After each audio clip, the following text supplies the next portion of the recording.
কবিতাৰ শিৰোনাম মোক এখন পৃথিৱী দিয়া, কবি হৰে কৃষ্ণ ডেকা। এই পৃথিৱীত মানুহে চিনি পায় মানুহৰ মুখ, নিচিনে অন্তৰ।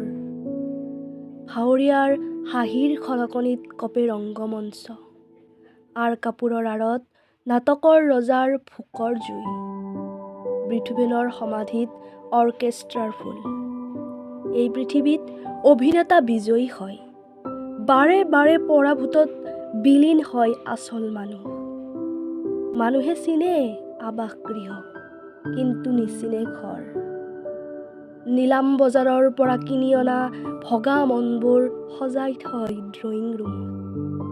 দামী কাপোৰ আৰু অংগৰাগৰ সন্মুখত হাৰি যায় মন, হেৰাই যায় মনৰ মানুহ। ঠিক যেন খবৰ কাকতৰ ভাল গল্পটো মনত ৰাখি পাহৰি যোৱা লিখকৰ নামটো।